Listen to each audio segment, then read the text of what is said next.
이 시간 같이 나눌 하나님의 말씀은 마태복음입니다. 15장 21절부터 28절 말씀입니다. 우리 같이 한 목소리로 봉독하도록 하겠습니다. 시작. 예수께서 거기서 나가사 두로와 시돈 지방으로 들어가시니 가나안 여자 하나가 그 지경에서 나와서 소리질러 이르되 주 다윗의 자손이여 나를 불쌍히 여기소서 내 딸이 흉악하게 귀신 들렸나이다 하되 예수는 한 말씀도 대답하지 아니하시니 제자들이 와서 청하여 말하되 그 여자가 우리 뒤에서 소리를 지르오니 그를 보내소서. 예수께서 대답하여 이르시되 나는 이스라엘 집에 잃어버린 양 외에는 다른 데로 보내심을 받지 아니하노라 하시니 여자가 와서 예수께 절하며 이르되 주여 저를 도우소서. 대답하여 이르시되 자녀의 떡을 취하여 개들에게 던짐이 마땅하지 아니하니라. 여자가 이르되 주여 올소이다마는 개들도 제 주인의 상에서 떨어지는 부스러기를 먹나이다 하니 이에 예수께서 대답하여 이르시되 여자여 내 믿음이 크도다 내 소원대로 되리라 하시니 그때로부터 그의 딸이 나으니라. 아멘. 내 마지막 남은 자존심. 자, 어떻게 들리십니까? 비장한 느낌이나 애절한 느낌이 들기도 하는데요. 자, 요즘은 자기 주장과 자신만의 개성을 어필하는 그런 시대인 것 같습니다. 특히 요즘 신세대에는 MZ세대는 더욱더 이런 경향이 뚜렷한 것을 보이는데요. 우리 드라마나 영화 같은 것을 보면 아주 등장하는 인물 중에서 자신만의 자존심을 높이고 그것을 세우고 어떠한 고난이나 역경 속에서도 자신의 자존심을 끝까지 지켜내는 그런 캐릭터가 시청자들의 박수를 많이 받고 환호를 받게 되는 것을 많이 봅니다. 아마 제가 봐도 아주 멋진 그런 모습이긴 합니다. 그래서인지 요즘은 자존심을 자기의 생명보다 더 귀하게 여기고 이를 지켜내는 것에 자신의 모든 것을 걸고 있는 사람들을 주위에서 종종 보곤 합니다. 자, 그럼 자존심이란 무엇일까요? 자존심의 사전적 의미는 이렇습니다. 남에게 굽히지 아니하고 자신의 품위를 스스로 지키는 마음이라고 되어 있습니다. 특히 이런 것이 신앙적인 것과 결부되었을 때는 세상의 유혹이나 압박에 대해서 대항해서 신앙적인 자존심을 지키는 것은 매우 성경적이고 영적인 것이라고 볼 수 있습니다. 이 신앙적인 자존심의 마지막 단계가 바로 영광스러운 순교이기 때문에 그렇습니다. 자, 그러나 우리가 자존심을 지키고자 하는 대상이 세상이 아니라 하나님이라면 이것은 이야기는 완전히 달라집니다. 만일 우리가 하나님에 대해서 자신의 자존심을 내세우며 그 자존심을 지키려는 시도를 반복적으로 한다면 이것은 자신의 자존심이 자신을 속이는 결과를 가져와서 아주 심각한 폐해를 가져오는 아주 무서운 불신앙으로 드러나게 된다는 것입니다.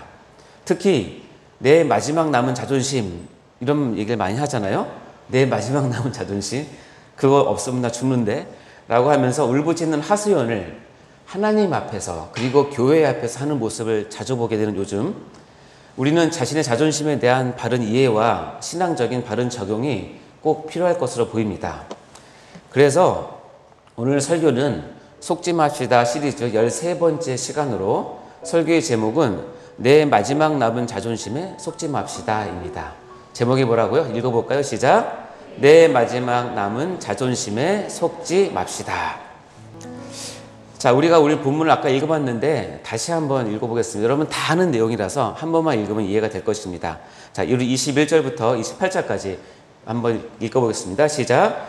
예수께서 거기서 나가사 두로와 시돈 지방으로 들어가시니 가나안 여자 하나가 그 지경에서 나와서 소리질러 이르되 주 다윗의 자손이여 나를 불쌍히 여기소서 내 딸이 흉악하게 귀신 들렸나이다 하되 예수는 한 말씀도 대답하지 아니하시니 제자들이 와서 청하여 말하되 그 여자가 우리 뒤에서 소리를 지르오니 그를 보내소서. 예수께서 대답하여 이르시되 나는 이스라엘의 집에 잃어버린 양 외에는 다른 데로 보내심을 받지 아니하노라 하시니 여자가 와서 예수께 절하며 이르되 주여 저를 도우소서. 대답하여 이르시되 자녀의 떡을 취하여 개들에게 던짐이 마땅하지 아니하니라. 여자가 이르되 주여 올소이다마는 개들도 제 주인의 상에서 떨어지는 부스러기를 먹나이다 하니 이에 예수께서 대답하여 이르시되 여자여 내 믿음이 크도다 내 소원대로 되리라 하시니 그때로부터 그의 딸이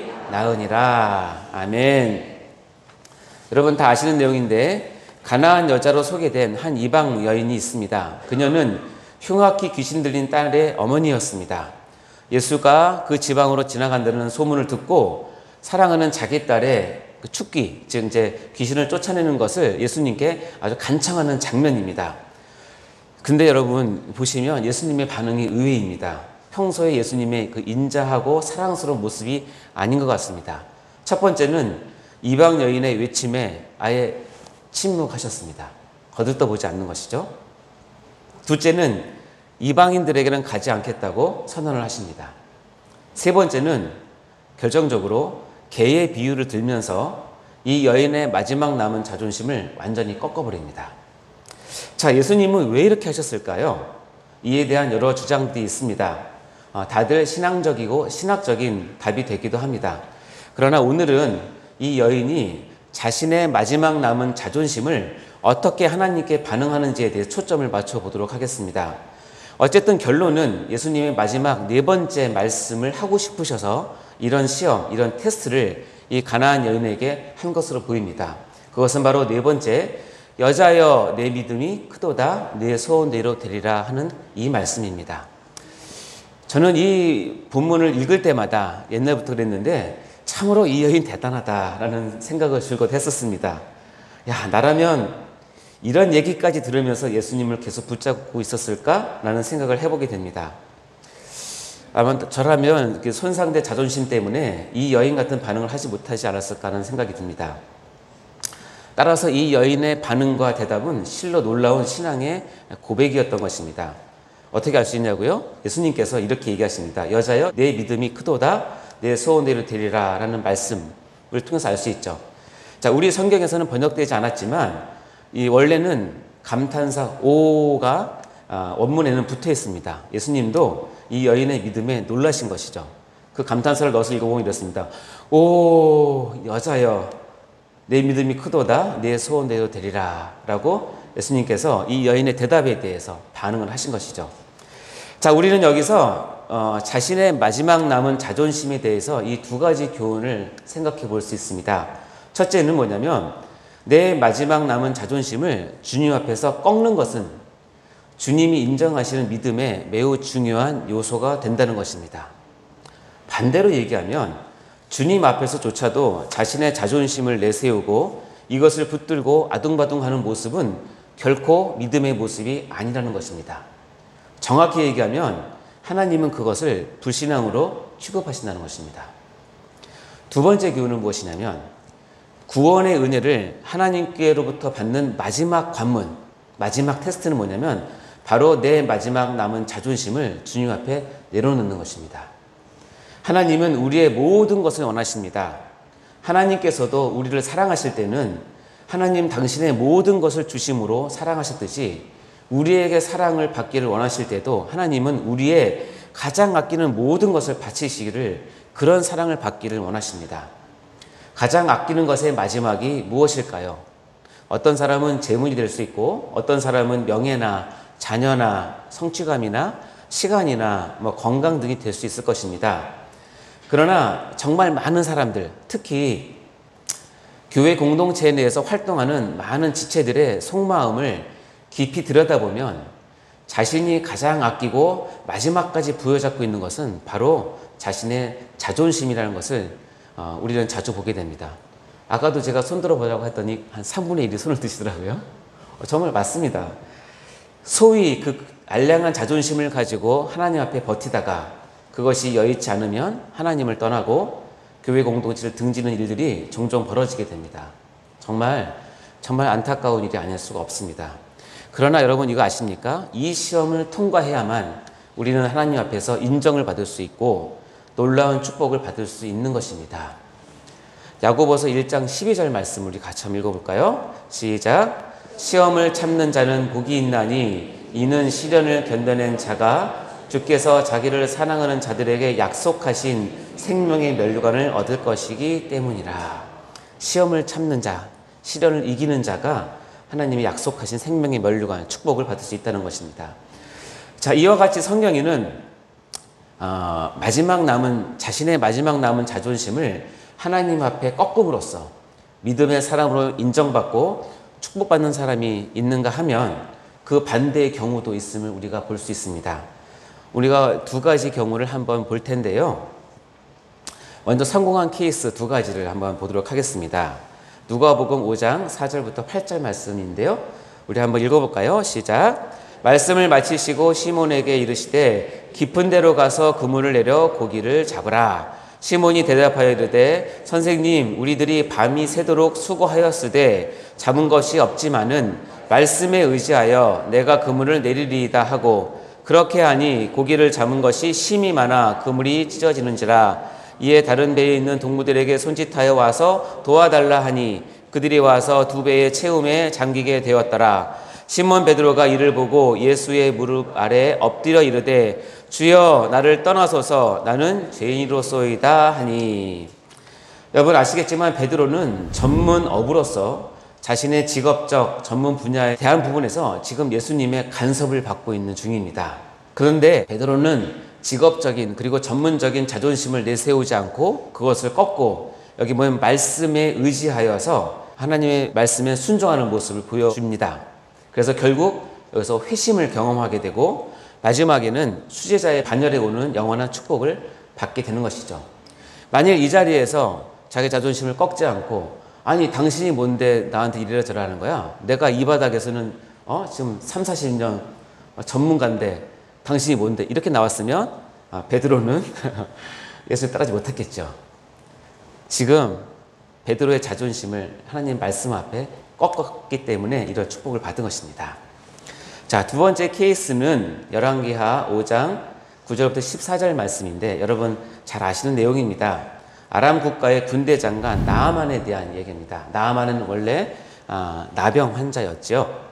그래서 엘리사의 소문을 듣고 엘리사에게 치료를 받기 위해서 자기의 군대를 이끌고 엘리사에게 갑니다. 근데 놀랍게도 엘리사가 기뜸도 안 보고 무례한 반응을 합니다. 그래서 그냥 야 가서 요단강에 몸을 7번 씻어라 라고 얘기합니다. 나아만 장군은 놀랬고 기분 나빴겠죠. 한나라의 군대 장관인데. 나만이 화가 나서 돌아가려고 하자 정말 다행인 것은 그의 종들이 그를 말립니다. 여기까지 와서 그러시면 안 된다고. 그때 나아만은 자기의 이 지위적인 위치적인 자존심을 꺾고 여기 보면 하나님 사람의 말대로 요단강에 7번 몸을 담갔습니다. 그랬더니 어떻게 되었죠? 나병이 다 나아서 어린아이의 살같이 회복되어서 깨끗하게 되었습니다. 만약 나아만이 끝까지 혈기를 부리고 자존심을 꺾지 않았다면 평생 나병으로 살았겠죠. 이와 같이 이렇게 자기의 자존심을 꺾고 하나님 앞에 반응했던 사람들은 축복을 받고 하나님의 구원의 은혜를 누리게 됩니다. 그러나 반면에 내 마지막 남은 자존심을 끝까지 부여잡고 있다가 실패하고 망한 경우가 또 있습니다. 에스더 1장 11절과 12절 말씀인데요. 왕후 와스디의 이야기입니다. 우리 같이 읽어볼까요? 시작. 왕후 와스디를 청하여 왕후의 관을 정죄하고 왕 앞으로 나오게 하여 그의 아름다움을 뭇 백성과 지방관들에게 보이게 하라 하니 이는 왕후의 용모가 보기에 좋음이라. 그러나 왕후 와스디는 내시가 전하는 왕명 따르기를 싫어하니 왕이 진노하여 마음속이 불붙는 듯 하더라. 이와 같이 왕후 와스디는 남편이 왕의 아하수에로 왕의 명령을 기분 나쁘게 생각해서 끝까지 자기 자존심을 지키다가 여러분 다 아시겠지만 왕후에서 폐유가 되는 수모를 겪습니다. 그래서 그 다음에 에스더가 등장하게 되는 것이죠. 자, 이와 같은 실패하는 경우 사울왕이 그렇습니다. 사무엘상 15장 30절 말씀 읽어볼까요? 시작. 사울이 이르되 내가 범죄하였을지라도 이제 청하옵나니 내 백성의 장로들 앞과 이스라엘 앞에서 나를 높이사 나와 함께 돌아가서 내가 당신의 하나님 여호와께 경배하게 하소서 하더라. 사울왕은 지금 아말렉을 진멸하는 하나님의 명령을 어겼습니다. 불순종했습니다. 그러자 사울에게 지금 통렬하게 죄에 대한 지적을 받는 이 순간에 왕으로서의 자기의 자존심만을 찾으려고 하는 모습을 보입니다. 원래 하나님 앞에서 이렇게 죄를 지적받으면 어떤 모습이어야 할까요? 정말 다윗과 같은 모습이 아닐까요? 무릎을 꿇고 자기 침상을 눈물로 적시면서 내가 잘못했습니다. 내가 밀어냈습니다. 너를 용서해 주세요라고 하는 것이 자기 자존심을 지키는 것이 아니라 신앙을 부여잡는 사람의 모습인데, 사울왕은 내가 범죄했을지라도 그래 나 죄졌어, 나 죄송해요, 쏘리, 근데 나 왕이니까 나 왕 체면 좀 세워주세요, 내 자존심 지켜주세요 라고 반응하는 것입니다. 이 사건은 이로 인해서 하나님은 사울을 버리고 다윗에게 기름을 부어 왕으로 삼게 되는 결정적인 계기가 됩니다.